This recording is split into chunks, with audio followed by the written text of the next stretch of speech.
C'est bon? Eh bien, parfait. Bonjour à tous et bienvenue pour cette table ronde dédiée au thème des PPA et de la couverture des consommations. Ce matin, nous évoquions la décarbonation et donc, dans ce cadre, les PPA sont un outil de décarbonation incontestable.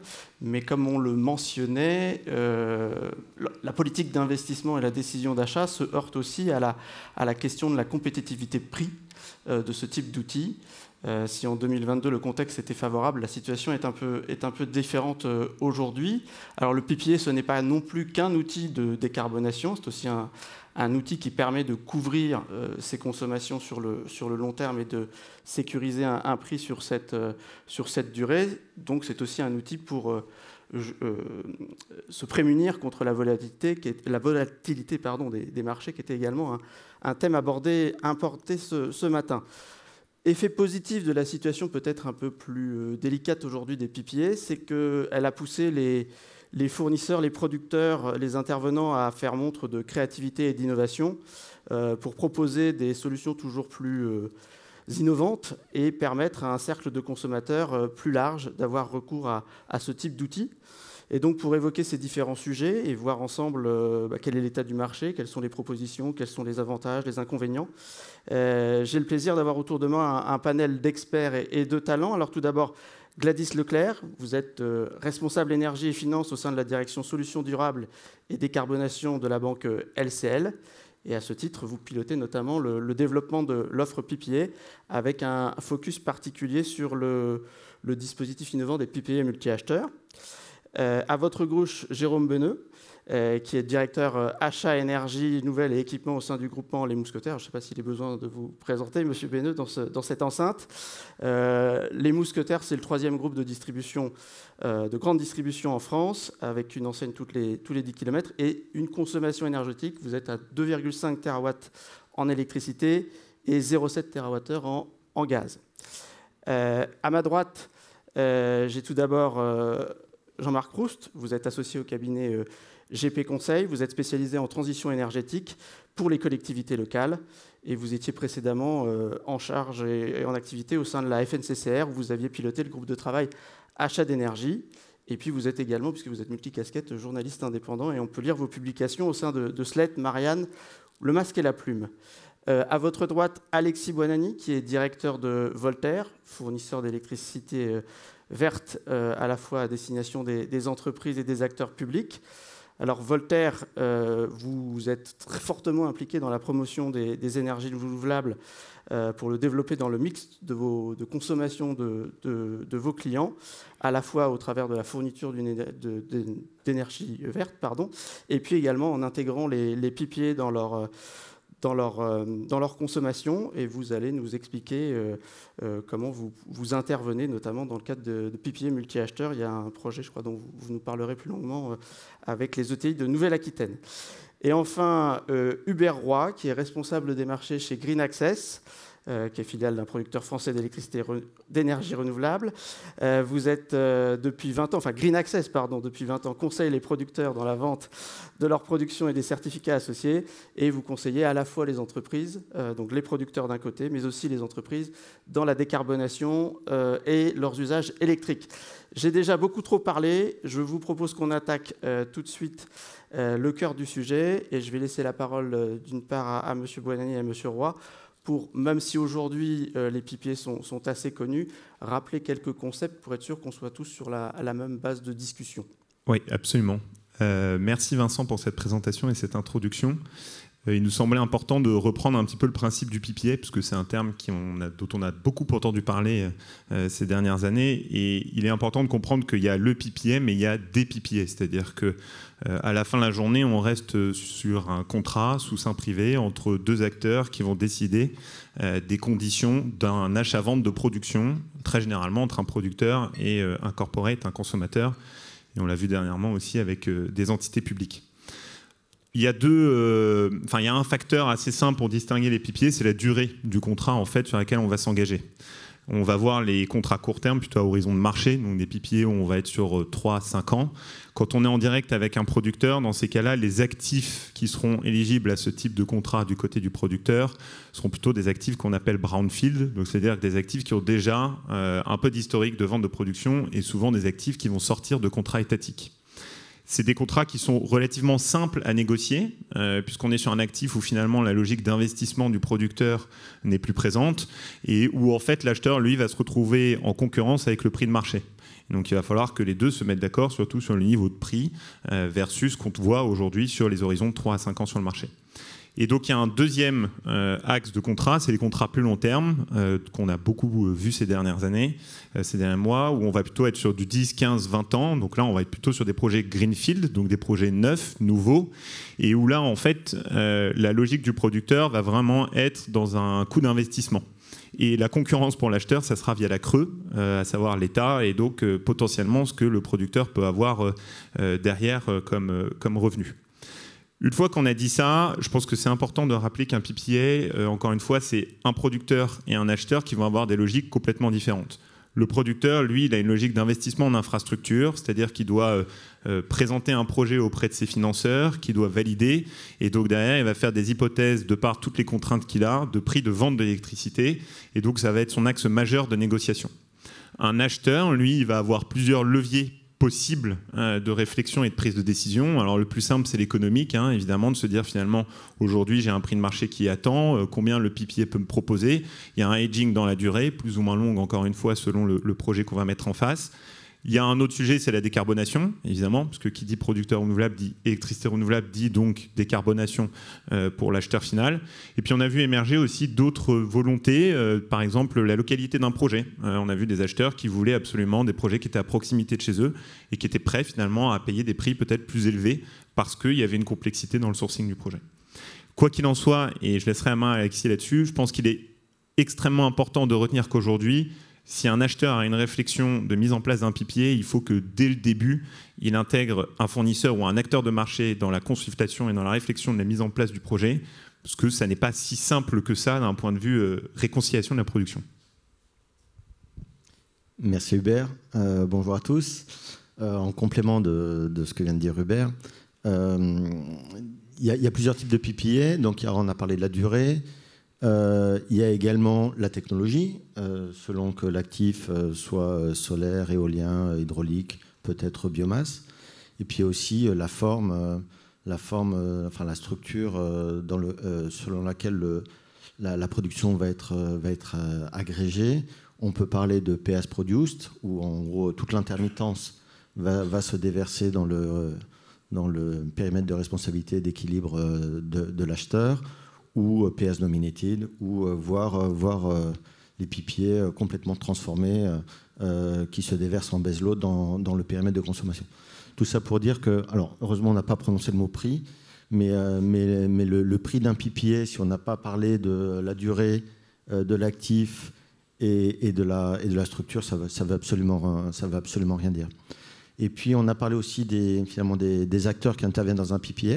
Donc on a parlé de l'acheteur et du producteur. Il y a un troisième acheteur potentiellement qui est l'agrégateur.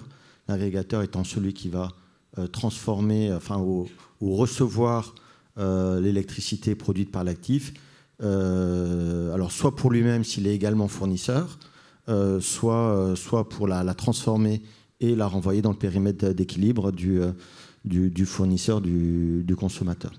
Là aussi, il y a plusieurs façons de faire. Alors, chez Voltaire, on va défendre le modèle agrégateur-fournisseur, puisqu'on a les deux activités, ce qui permet d'avoir une contractualisation simple avec un seul acteur, là où d'autres préféreront peut-être avoir un agrégateur d'un côté et un fournisseur de l'autre, mais ça implique d'avoir deux contrats séparés. Dans tous les cas, après on en parlera après, mais quand on parle de PPA, il faut tout de suite penser fourniture, parce que signer un PPA, c'est bien.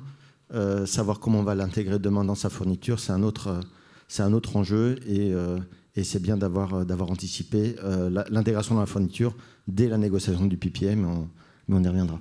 Et avant de voir ces problématiques particulières, je vais passer la parole à M. Béneux. Vous allez peut-être nous nous dresser, avant de nous faire part de votre expérience, la situation du marché telle que vous la percevez aujourd'hui? Alors, la situation, elle se résume simplement par le fait qu'il y a eu une euphorie, je pense, pendant un certain temps. Aujourd'hui, on est dans un marché qui est plutôt mature, qui s'adresse surtout aux grands acteurs et qui demande à se développer. Comme ça, mieux que ça, comme ça. Il y a un petit, je sais pas s'il a... Là, il y a un retour, c'est ça? Ouais, ouais, c'est ma voix. Hein? Voilà, comme ça, là. Voilà. Ouais, je sais, merci. Donc, on a ce phénomène d'euphorie, en effet, qui s'est créé pendant un certain temps. Et moi, je suis arrivé dans cette période-là. Et il a fallu, à un moment donné, se mettre dans une situation un peu de moratoire et de se poser pour voir un petit peu ce qui se passait un petit peu sur les marchés. Une euphorie prix, déjà. Oui, maintenant je perds ma voix. Une euphorie prix avec des montants de PPA que je n'avais pas connus avant crise, puisque avant crise, beaucoup de fournisseurs venaient nous voir pour justement nous proposer ces PPA. Et à l'époque, bon, le marché était à 40, 50 euros, personne s'y intéressait. Pendant crise, ça a eu beaucoup de sens. Mais après crise, on s'est rendu compte qu'il y a eu un échange entre offre et demande où, sous le couvert d'une demande accrue, les offres qui étaient présentes étaient au-dessus du marché. Donc il y a eu je pense, cette désaccélération des intérêts pour les corporate PPA, qui pourtant est un outil qui pour moi est très important pour la fourniture énergétique. Aujourd'hui, le groupe Vendée Mousquetaire, c'est 12 à 14% de sa fourniture d'énergie qui est couvert en corporate PPA. Il faut aussi tenir compte de la diversification des outils, puisqu'il y a eu beaucoup d'euphorie autour du photovoltaïque. Mais sachez qu'il y a plein d'autres outils qui permettent aujourd'hui de diversifier son portefeuille de vos corporate PPA. Et ça, c'est important. Voilà. Donc le marché aujourd'hui, pour moi, il y a deux choses. Il y a un ralentissement qui est, je pense, lié aussi à un contexte réglementaire autour de l'AREN, autour de l'énergie nucléaire. Ça, je pense que tout le monde en a conscience. Mais c'est aussi sur l'offre et la demande qui est un peu, je pense, déséquilibré. Voilà. Ça, c'est deux sujets qui, pour moi, il faut vraiment faire attention. Monsieur Proust, vous avez un complément peut-être ? Juste un mot. Du côté des collectivités locales, il n'y a pas eu un effet d'euphorie, mais il y a peut-être eu une sorte d'effet d'aubaine et il fallait dissiper quelques malentendus parce que quand les PPA sont arrivés, on sortait d'une crise de prix folle et les collectivités ont imaginé plusieurs choses qui étaient fausses. La première, c'était que le PPA, ça allait être la stabilité des prix. J'allais acheter au même prix pendant 20 ans et j'étais sauvé. Je ne m'explosais plus au marché. Donc, quand on voyait un élu, il fallait lui expliquer que ce n'était pas exactement ça. La deuxième hypothèse qui pouvait se révéler fausse, c'était de dire « je vais acheter à côté de chez moi et ça va être formidable ». Et ça ne fonctionnait pas forcément comme ça, puisque la commande publique, les marchés publics ne sont pas faits pour forcément acheter à côté de chez soi, mais pour mettre en concurrence. Et ce qui fait qu'il a fallu dissiper ça, donc il y a eu un effet d'apprentissage, et à ce moment-là, les règles n'étaient pas adaptées aux collectivités locales, seulement la loi APER en mars 2023, qui en cassant le blocage de la durée d'achat de 7 ans et en l'étendant au-delà, a permis aux collectivités de se dire on va pouvoir faire des PPA au-delà du brownfield et éventuellement tenter du greenfield. Oui, tout à fait. Merci pour cet éclairage. On reviendra un peu plus longuement tout à l'heure sur les problématiques particulières aux collectivités publiques. Par rapport à ce marché un peu plus complexe, ou en tout cas un peu plus mature, côté fournisseurs, producteurs, des offres se développent, notamment pour faire face aux contraintes et aux complexités que peuvent notamment être les prix négatifs ou ce que mentionnait M. Buonanni, c'est-à-dire l'intégration dans les contrats de fourniture. Qu'est-ce que vous qu'est-ce que vous souhaitez exposer sur ces deux thématiques plus particulièrement ?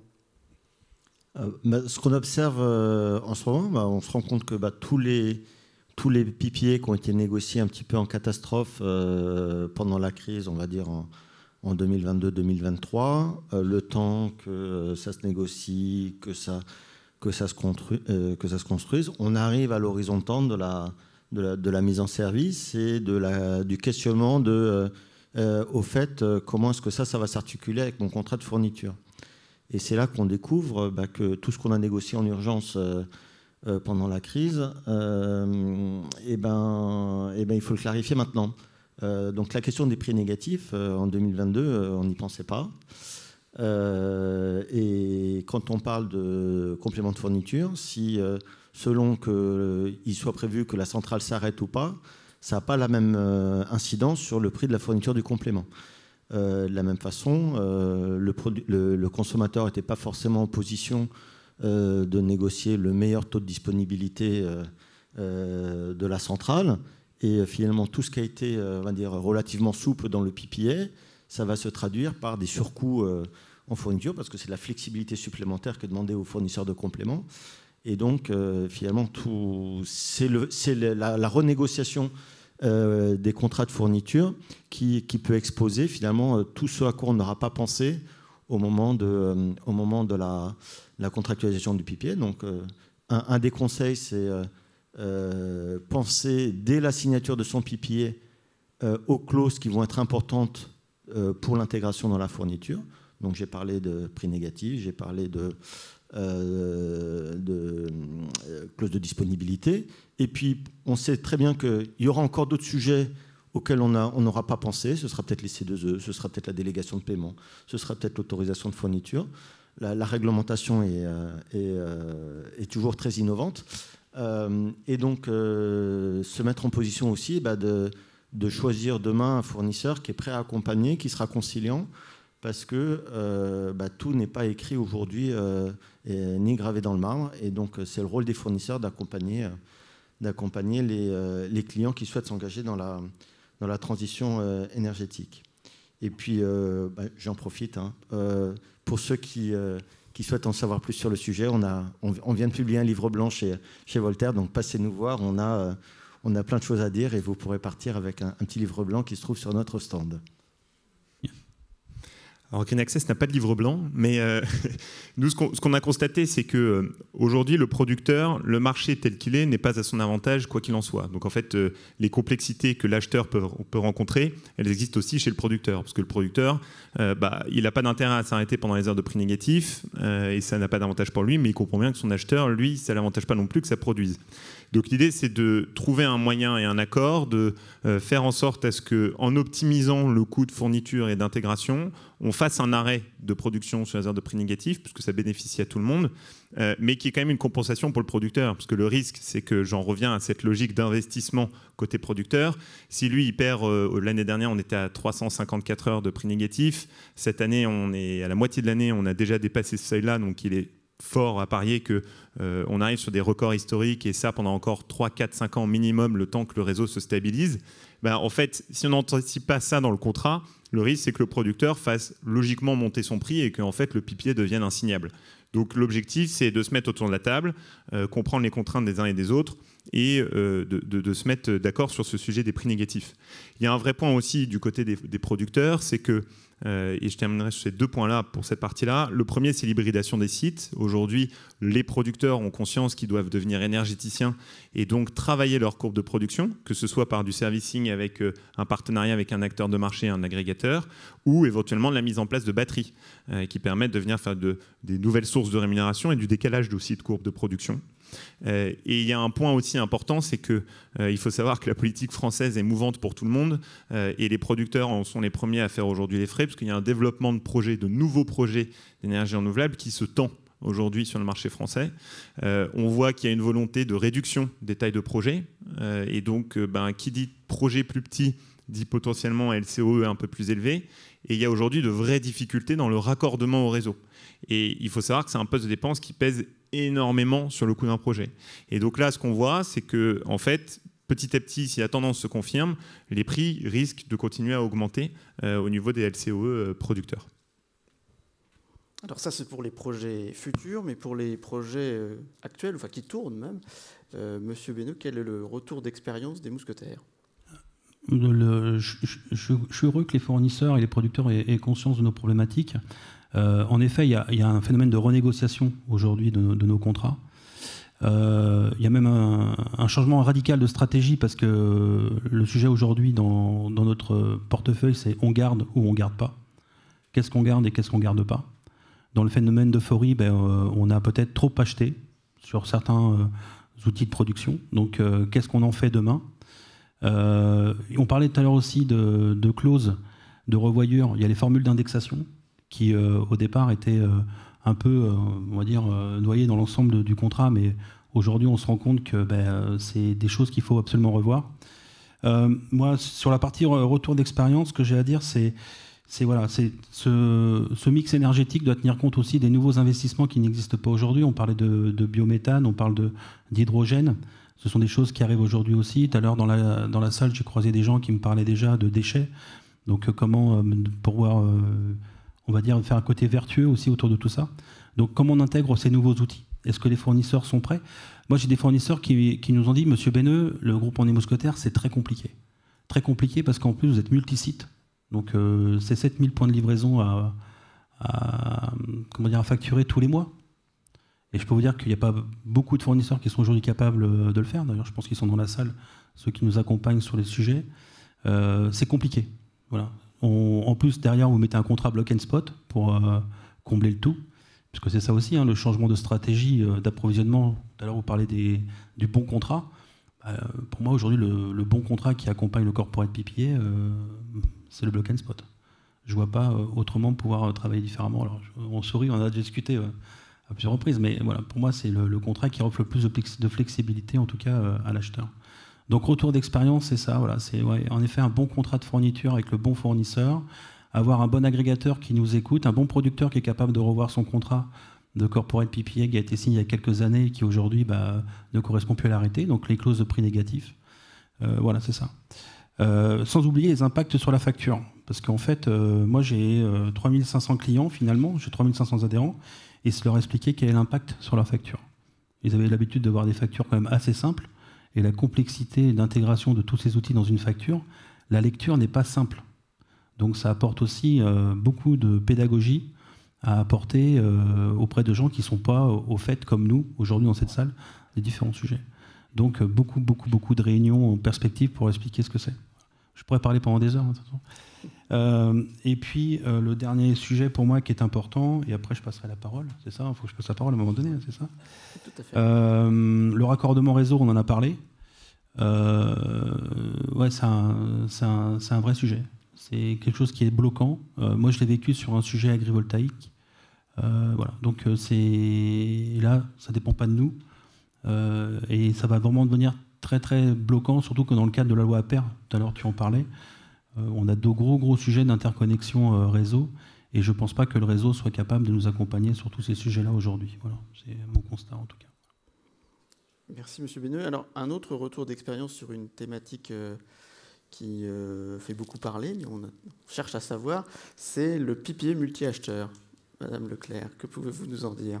Merci. Alors, chez LCL, puisque du coup, je vais parler au nom de LCL, on est plusieurs à s'intéresser aux multi-acheteurs. J'ai Voltaire avec Nouvelle-Aquitaine. Nous, chez LCL, en fait, la volonté déjà...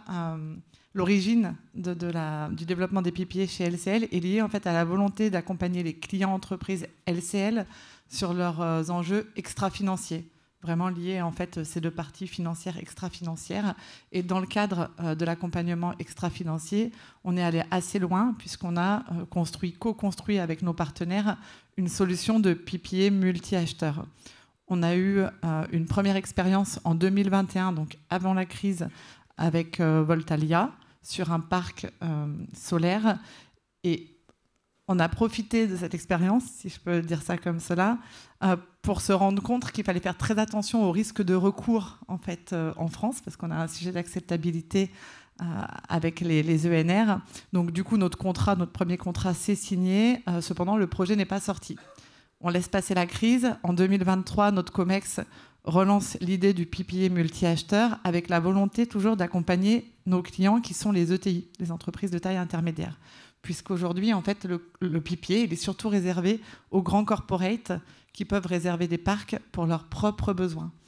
Nos ETI, nos clients ne peuvent pas réserver des parcs entiers pour leurs propres besoins. Notre conseil, c'est de ne pas positionner plus de 30% de sa conso sur du PPA puisqu'on est sur des solutions long terme. Donc aujourd'hui, nous, on a réservé de nouveau un parc avec notre partenaire Energy-Team, dans l'éolien, dans la Somme.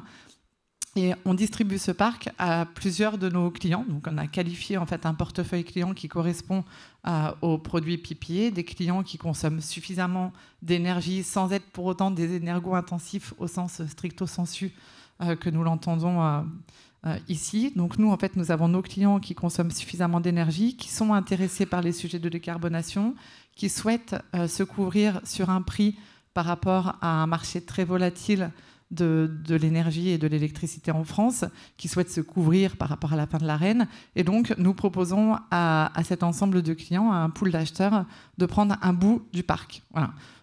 Une fois que je vous ai dit ça, on doit résoudre exactement les mêmes problèmes que pour les grands corporates. Cependant, la plupart de nos clients ne sont pas en bloc plus spot. Donc, on doit résoudre en fait des sujets d'intégration dans les contrats de fourniture. On doit évidemment parler à toutes les parties prenantes.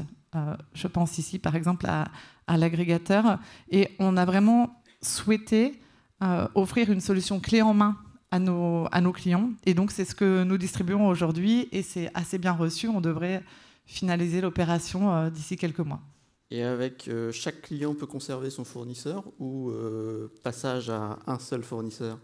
Alors, dans la solution que nous proposons chez LCL, nous avons laissé les clients libres de garder leur fournisseur, ce qui n'a pas rendu l'opération très simple, parce qu'il y a le sujet du complément de fourniture, il y a des fournisseurs qui acceptent plus ou moins d'intégrer des PPA. Quand on a cliqué ses volumes, il faut un fournisseur qui soit d'accord pour décliquer son volume si on intègre le PPA dans un espace-temps assez réduit. Nous, sur l'opération Energetim, un de nos critères pour sélectionner ce développeur et le parc sur lequel nous nous sommes positionnés, a été de sélectionner un parc dérisqué. Quand je dis dérisqué, ça veut dire purgé de tout recours et raccordé.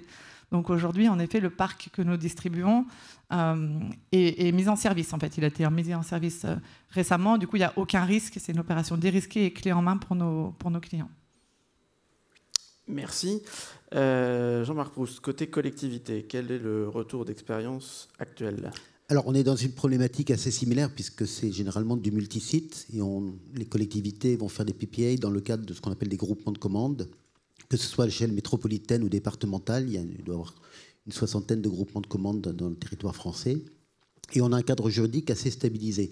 Alors, le multisite, évidemment, ça pose question. Quand vous avez un groupement de commandes qui réunit à peu près toutes les communes du département, le conseil départemental, des EHPAD, des écoles...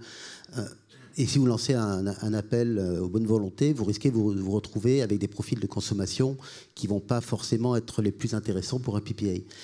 Donc, la logique va être plutôt de se dire, on va lancer un appel à candidature pour faire des PPA, en essayant de sélectionner des profils de consommation qui vont être les plus propres par rapport au PPA. Donc ça va être des sites ou des utilisateurs dont la consommation est très prévisible, par exemple un tramway, par exemple une station d'épuration, ou éventuellement, de manière un peu plus complexe, des sites comme des bornes de recharge pour véhicules électriques, où on peut imaginer qu'il peut y avoir une forme de flexibilité. Par exemple, quand il y a des prix négatifs, il y a quelqu'un qui m'a dit à ce moment-là, on va lancer des promos pour la recharge pour que les gens puissent venir consommer au moment où il y a des difficultés et donc résoudre ce type de tension. En revanche, il y a des sites qui vont être beaucoup plus compliqués à intégrer dans le cadre d'un PPA. Ça va être par exemple tout ce qui est enseignement scolaire où la consommation estivale, par exemple, tombe quasiment à zéro, et donc face à de la consommation photovoltaïque, ça ne collera pas. Et puis des sites où la flexibilité pose question. Si vous avez des EHPAD, vous n'allez pas leur couper le chauffage ou la climatisation l'été.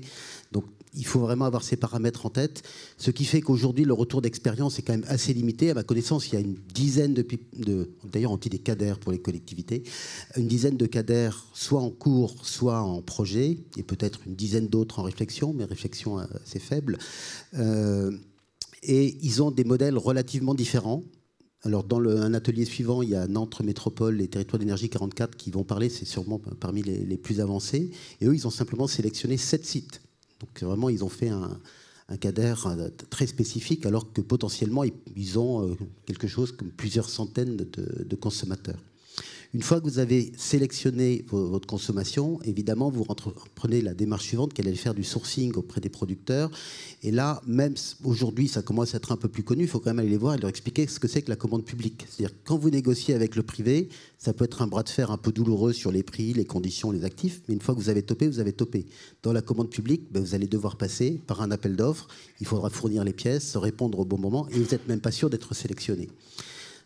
Cela dit, par-delà ces difficultés, les acheteurs publics ont quand même des atouts à faire valoir pour des producteurs. C'est qu'à la différence des acteurs privés, dans 20 ans, ils seront toujours là et vous avez la certitude d'être payé. Donc il y a quand même cet avantage qui fait que le dialogue avec les producteurs est plutôt fructueux.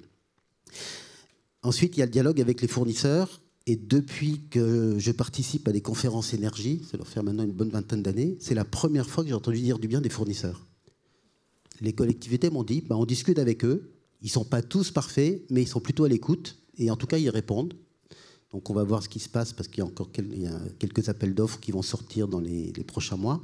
Mais le dialogue avec les fournisseurs est plutôt fructueux, d'autant plus que c'est des fructueurs qui ont l'habitude de la commande publique dans le cadre de ces groupements de commandes, et qui se disent, OK, il y a l'actif CADER à intégrer, mais il y a cette volonté de répondre. Donc, je dirais que l'expérience des collectivités locales est relativement faible par rapport aux acteurs privés. C'est du multisite, c'est des petits volumes, on est encore dans phase d'apprentissage. Il n'y a pas que du brownfield, il commence à y avoir du greenfield, ça veut dire qu'une fois qu'on est lancé, on se dit qu'on peut franchir une étape supplémentaire, on n'est pas uniquement dans la pédagogie, on va être vraiment dans une stratégie d'achat, d'intégration à la fourniture à long terme. Merci. Alors, par rapport à ces nouveaux acteurs, mais qui ne sont pas... Il n'y a pas que les collectivités publiques qui sont susceptibles d'être intéressées par les PPA. Quels sont les développements que vous mettez en œuvre chez Voltaire ou les conseils que vous pouvez prodiguer côté Green Access? Alors, on a parlé des ETI, mais avant, je vais rebondir sur ce que disait M. Beneux. Donc, en effet, le spot, c'est plus simple. Une offre en fourniture en bloc plus spot, c'est plus simple pour intégrer un PPA PS Produced. Néanmoins, ça n'est pas la seule option possible parce que tous les clients n'ont pas vocation ou la volonté de s'exposer au spot. Et donc, on est capable d'intégrer même du PS Produced dans des offres à prix fixe, dans des offres à clic, y compris sur un grand multisite. Je pense à un opérateur télécom avec plusieurs centaines, voire milliers de sites. On sait le faire. Je voulais rebondir aussi pour approfondir la question des ETI, qui est un petit peu la nouvelle frontière pour les PPA, parce que les grands clients n'ont peut-être plus beaucoup d'appétit pour les PPA, où ils ont été énormément démarchés ces dernières années, et donc les clients et les plus petits clients étaient peut-être un petit peu délaissés, en tout cas n'étaient pas la priorité des producteurs. Ça peut aussi être pour des questions de bancabilité. On se rend compte maintenant que finalement les clients qui ont la propension et l'appétit pour ce genre de pays, de produits, c'est notamment les ETI. Et donc je peux parler du groupement des ETI de Nouvelle-Aquitaine, puisque c'est une information qui est publique. Donc ils ont contracté collectivement un PPA sous l'impulsion de la région Nouvelle-Aquitaine, qui a joué le rôle de facilitateur, d'entremetteur avec les producteurs locaux. Et puis est arrivée la question de comment intégrer ça dans un contrat de fourniture. Alors là, donc chez Voltaire, on s'est positionné. Alors, ce n'était pas une obligation d'avoir le même fournisseur. Ça aurait pu marcher avec plein de fournisseurs. Il se trouve que 8 sur 9 ont choisi Voltaire. Donc, à la rigueur, c'est mieux que si ça avait été la totalité. Donc ça veut dire qu'on peut le faire. Et là encore, ce qui a fait la différence, c'est la capacité de proposer un produit simple, accessible aux ETI qui n'ont pas forcément la connaissance des grands acheteurs pour négocier ce type de produit. Parmi les autres tendances, donc on a parlé des multi-acheteurs. Donc il y a les multi-acheteurs, on va dire, directs. Ça peut être sous l'impulsion de LCL, mais on voit arriver les multi-acheteurs intermédiaires, où là le fournisseur peut jouer le rôle de tampon entre un utility PPA et en back-to-back avec des contrats de fourniture sur les mêmes durées, les mêmes clauses de prix et un système de traçabilité, quel qu'il soit, pour assurer en tout cas pour que l'acheteur puisse être convaincu que c'est bien l'électricité qu'il a négociée avec les producteurs qui se retrouvent dans ce PPA intermédiaire.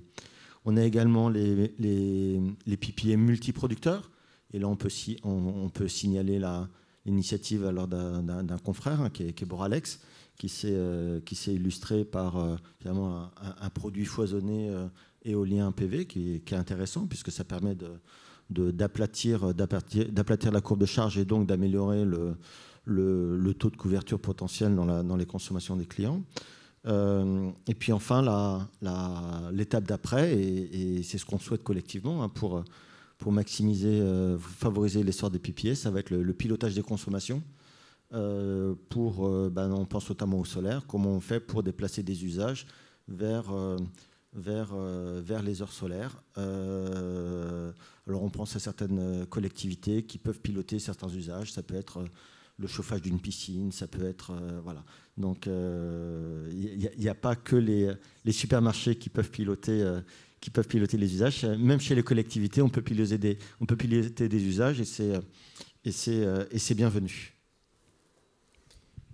Je compléterai en indiquant qu'il y a quand même pas mal de signaux qui se présentent aujourd'hui pour deviner le futur du marché du PPA. Je pense que du côté du producteur, c'est comprendre que l'État commence à demander à la filière de se professionnaliser, on va dire ça comme ça, et donc de sortir du soutien qu'on peut lui apporter via les appels d'offres publics.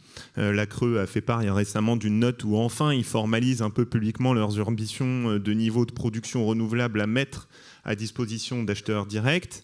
Il y a le fait qu'aujourd'hui, les gros consommateurs se sont déjà beaucoup couverts. Et donc, si on veut continuer à les aider à se couvrir, nous, en tant que producteurs, il faut soit qu'on structure notre consommation, enfin notre production avec du servicing avec des acteurs de marché, soit qu'on soit capable de proposer du foisonnement technologique et donc de venir, comme l'évoquait Alexis, apporter un bandeau qui vient plus facilement s'intégrer dans la consommation. Et puis il y a ces PME ETI qui aujourd'hui ne sont pas positionnés ou peu positionnés sur ce type de contrat-là, qui vont poser des problématiques un peu différentes, puisque potentiellement, ils vont être capables de prendre des contrats un peu plus simples à négocier, parce qu'ils n'ont pas encore de couverture. Il faudra juste des puissances qui soient adaptées et des niveaux de productibles qui soient adaptés à leur consommation. Mais ça va poser un vrai sujet du côté du producteur, c'est la bancabilité finalement de son acheteur, parce que quand on parle au groupement Mousquetaire, il y a un joli tampon. Quand on va voir une petite entreprise locale de Savoie, potentiellement la banque va avoir un peu plus de questions. Et ça, la BPI aussi l'a montré. Ils ont commencé à élargir leur fonds de soutien à destination des PPA en élargissant le champ d'action en termes de volume de transactions. Peut-être que demain, ils vont l'ouvrir à d'autres secteurs d'activité que l'industrie. Toujours est-il qu'on comprend que ce type de contrat-là va être de plus en plus présent dans le futur et que, en revanche, tous les acteurs doivent monter en compétences et que les producteurs doivent être capables de proposer des produits structurés et de bien comprendre leurs besoins.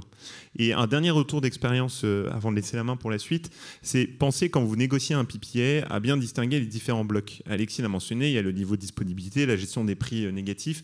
Tout ça, ça va se lier et ça sera lié au prix, au LCOE, au prix de votre électron. Mais je pense qu'il faut bien négocier ce prix-là et distinguer de ça la négociation du servicing de votre contrat. C'est-à-dire finalement qui prend quoi à sa charge, pour quelle courbe de production, pour quelle courbe de consommation. Et ça, c'est un vrai sujet parce que vous avez deux horizons de négociation. Votre LCOE, il peut être sur 10, 15, 20 ans. Votre servicing, généralement, ça va être sur 2, 3, 4, 5 ans, grand maximum. Donc ça, c'est des points qu'il faut vraiment voir maintenant parce que le producteur du jour de la signature du PPA ne sera peut-être pas le producteur 6 ou 7 ans plus tard. Et donc, il faudra bien avoir défini les conditions contractuelles pour être sûr de ne pas se retrouver dans une impasse avec un contrat qui pourrait être pénalisant pour l'une ou l'autre des contreparties.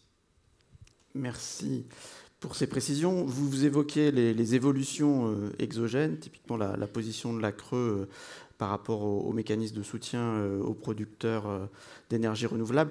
Je crois que Mme Leclerc et M. Proust, vous vouliez nous alerter également sur des évolutions réglementaires qui pourraient impacter les PPA à l'avenir. Je vous laisse la parole.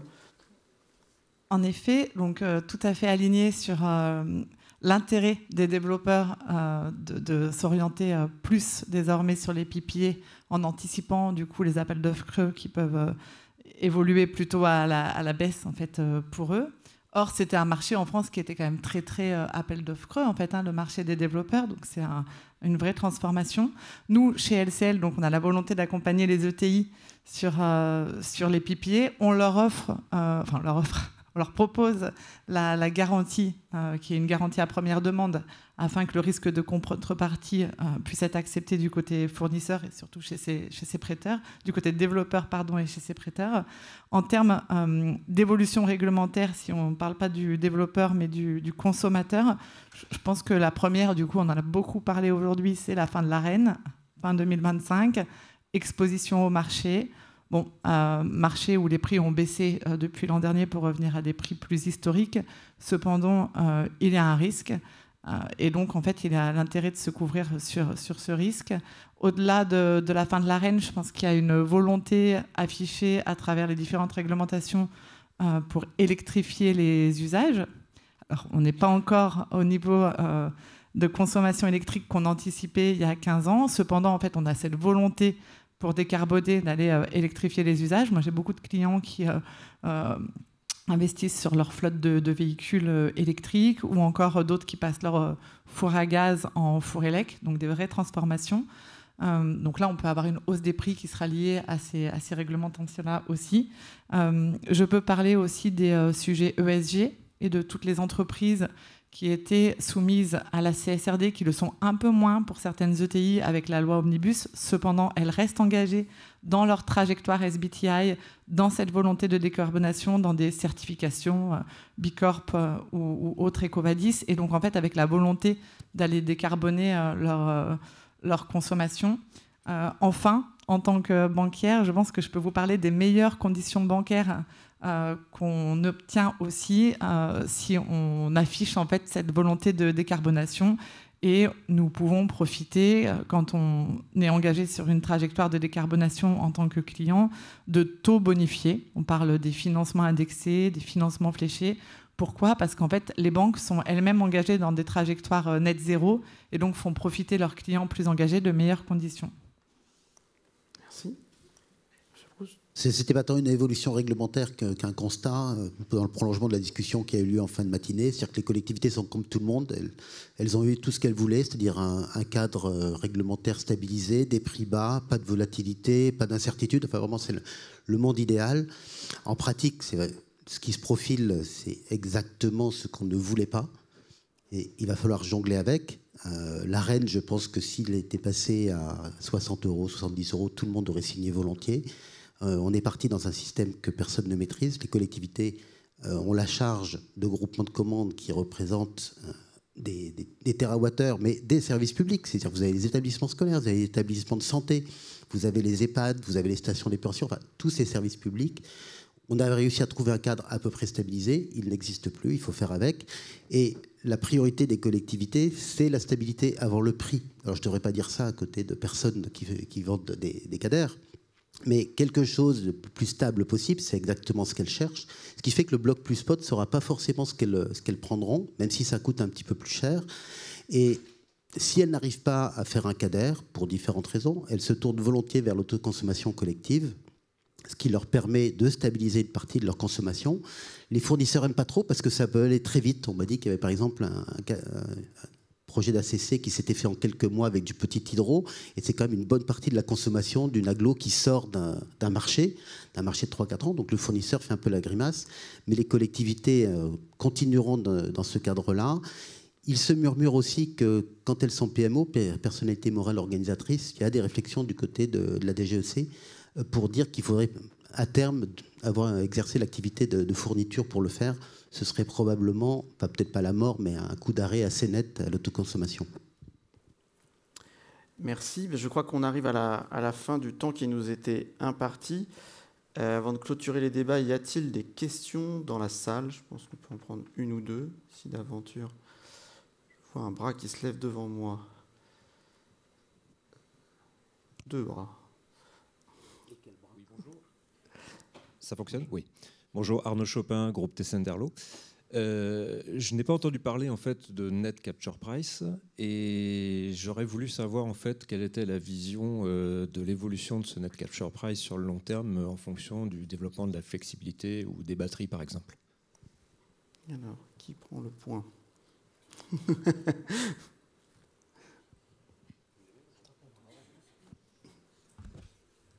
Alors, c'est une bonne question. Pour tout vous dire, aujourd'hui, on a même vu sur les marchés des taux de capture du solaire qui étaient négatifs, puisque en mi-mai, on a eu une semaine entière où le solaire était à moins 9 € du mégawattheure. Donc c'est évidemment une discussion qu'on peut se poser finalement, vous en tant que consommateur, quel est mon intérêt à sécuriser un PPA alors que sur le marché, finalement, ça n'a pas trop de valeur et je vais payer une survaleur. Et je pense qu'on revient justement à ce sujet de gestion des heures de prix négatifs, c'est-à-dire que un producteur peut tout à fait être enclin à se dire je comprends que l'acheteur a un manque à gagner, on va dire ça comme ça, à ne pas bénéficier du marché à un instant T. Moi, en revanche, j'ai une logique d'investissement. Donc, c'est-à-dire que c'est comprendre que vous, potentiellement, quand le marché sera très élevé, moi, je vais vous faire bénéficier d'un prix plus faible. À l'inverse, il faut que vous soyez prêt à éventuellement m'accompagner dans la démarche pour que sur des périodes où vous allez bénéficier potentiellement d'un effet de marché, moi je puisse quand même couvrir mon investissement et mon niveau de prix. Si je devais vous faire, alors j'ai pas de boule de cristal, sinon je serais potentiellement pas là, mais si j'avais la réponse, je pense que le solaire, en tout cas pour les 2, 3, 4 années qui vont venir, continuera à avoir sa valeur baissée, excusez-moi, et d'où l'intérêt d'agréger différents moyens de production pour vous assurer un bandeau et avoir cette réflexion plus globale en termes de technologie et de prix capturés sur le marché à un instant T. Peut-être pour compléter ce que dit Hubert, tout dépend si on parle de court terme ou de long terme. Donc la boule de cristal, aujourd'hui, il y a des cabinets dont c'est le métier. Alors c'est probablement pas parfait, mais c'est les moins mal placés pour le faire. Et ce sera probablement faux, puisque quand on sait quels sont les ingrédients pour simuler l'équilibre offre-demande sur les 20 prochaines années, il y a la PPE, bien malin de celui qui sait ce qui va sortir. Il y a la réglementation, il y a le développement des usages. Aujourd'hui, personne n'en sait rien. Donc, c'est un pari. Et sur le long terme, on ne sait pas quand aura lieu la prochaine crise. Il faut voir le net capture price comme une donnée de court terme. À long terme, nul ne le sait. On peut juste se dire que c'est probablement faux. Enfin, ce qu'on voit dans les études, c'est probablement faux. Mais c'est ce qui fait consensus, parce qu'il faut bien un consensus pour financer des actifs. Par contre, si on est acheteur, à long terme, il ne faut pas penser qu'à ça, parce que sinon, on ne signe pas. Il faut se dire qu'il y aura plein de scénarios possibles autour de ce scénario, on va dire, central, et voir les PPA plutôt comme un produit assurantiel. Il y avait une deuxième question devant. Je suis navré, je pense qu'on ne pourra pas forcément prendre toutes les questions. Bonjour, Emmanuel Cyr. En fait, j'ai deux questions. La première, c'est en fait, il y a un nouveau décret qui est sorti avec l'obligation qu'on a en prix négatif du renouvelable de sécréter, ce qui change pas mal les choses dans les prix de marché, qui change pas mal dans les prévisions pour les fournisseurs. Donc, quand tu fixes un prix, tu as une HFC, tu as une courbe horaire future, puis tout d'un coup, en fait, on te dit finalement, on ne descend plus à moins 50, on s'arrête à 0.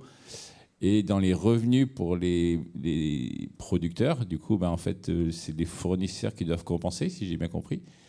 Il y a des choses avec la creux, si j'ai bien compris, mais il y a aussi des réglementations de gré à gré entre les consommateurs qui, au bout d'un moment, s'il y a trop de prix négatifs, doivent compenser le producteur. Comment vous impactez ça dans vos PPA où, en fait, la réglementation change alors que ce n'était pas prévu que ça change, voilà. La deuxième question, j'en avais deux, puis après je vous redonne la parole.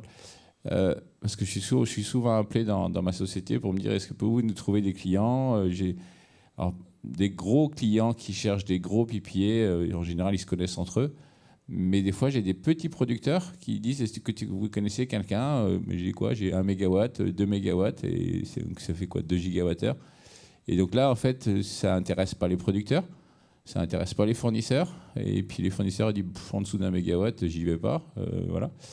Et donc, quelle est la taille plus petite, ou c'est peut-être Madame de Crédit Lyonnais qui peut dire nous, on accompagne aussi des PME, des ETI, enfin toutes petites, pas forcément des groupements où il y a 12 000 ETI pour le groupe Crédit Lyonnais. Voilà. Je vais essayer de répondre rapidement, on me donne 2 minutes, et effectivement Gladys sur la partie ETI. Sur la partie gestion des prix négatifs, en fait, ce qui s'est passé, c'est que les producteurs à la creux, depuis maintenant un certain nombre d'années, ont l'obligation de s'arrêter sur les heures de prix négatifs. En compensation de cet arrêt, vous avez une rétribution à une pondération du tarif que vous avez obtenu lors de votre appel d'offres. Ce qui s'est passé, c'est le gros changement, c'est qu'il y a eu toute une tranche avant la creux qui était à l'obligation d'achat, et qui, elle, n'avait pas cette contrainte d'arrêt sur les heures de prix négatifs. Et en fait, la creux a dit ça commence à créer un problème sur le marché, parce que c'est des volumes quand même qui sont assez importants. Et donc, on a demandé aux producteurs qui sont sur ces régimes-là, maintenant, ils ont l'obligation de s'arrêter sur les heures de prix négatifs. Aujourd'hui, comment un producteur va anticiper ce sujet-là ? Il va prendre son business plan, il va dire, en fait, je vais avoir tant d'heures où je vais tourner à plein pot, tant d'heures où potentiellement je vais être décoté, et donc il va modifier son calcul de LCOE. Donc ce qu'on expliquait, c'est que dans le cadre d'un PPA ou autre, en fait, ça va être une discussion de se dire, si vous souhaitez que je m'arrête en tant qu'acheteur, vous souhaitez que je m'arrête sur les heures de prix négatifs, ça fait que moi j'ai un manque à gagner, et potentiellement j'ai une bancabilité de projet qui va diminuer. Donc il y a 2 options. Soit vous me compensez une partie du prix que vous répercutez vous à côté sur une offre de fourniture plus compétitive, des choses comme ça. Soit sinon, moi, je compte que vous ne me payez rien, mais en fait, je vais naturellement augmenter mon LCOE, puisqu'il va falloir que je compense ce manque à gagner. Donc c'est pour ça qu'il y a une vraie réflexion à avoir entre producteurs et acheteurs sur cette gestion des heures de prix négatifs. Dans le cadre des PPA, il y a beaucoup de négociations qui font que les prix négatifs ont pu déjà être intégrés, notamment avec après des tarifications différenciées par les agrégateurs, tenant compte de la possibilité du coup de sourcer à prix négatif. Donc les PPA peuvent équilibrer la chose. Ouais, moi, ce que j'ai vu pour l'instant, c'est tout ce qu'on a les négociations que j'ai pu avoir, c'est on prend le format de la creux, on le duplique et tout le monde est d'accord, et éventuellement on se met d'accord sur l'indexation. Et sur la partie petit projet, sachez-le, moi aujourd'hui j'accompagne des producteurs qui, parce que les contrats de soutien et mécanismes de soutien évoluent, ils voient leurs petits projets sur le marché. Et le vrai sujet, alors sur la fourniture, c'est vrai qu'il faut trouver le fournisseur qui est d'accord pour l'intégrer, mais il y a surtout un sujet de LCOE, parce que qui dit petite puissance dit généralement prix d'électricité plus important. Et donc si l'acheteur est enclin à accepter ce premium qu'il va avoir versus un marché qu'on peut voir aujourd'hui aux alentours des 60 €, il y a des choses qui peuvent se faire. Peut-être pour compléter, parce que je crois qu'il faut qu'on termine. On parlait d'obligation, donc comme on l'a dit, l'obligation c'est que pour les parcs qui sont en mécanisme de soutien. Ceux qui sont en PPA, c'est pas une obligation, sauf que c'est dans l'intérêt de l'un comme l'autre, enfin de l'acheteur comme le producteur, que le producteur s'arrête, quitte ensuite à trouver la bonne compensation pour que tout le monde y trouve son compte, dès lors que le parc est suffisamment grand pour que on puisse installer le contrôle à distance et que on puisse opérer à distance, arrêter à distance à prix raisonnable. Merci beaucoup, merci à tous. On va clôturer les discussions, et si vous voulez échanger à nouveau ou poursuivre la discussion, il y aura une pause, je crois, après la prochaine séance. Merci encore.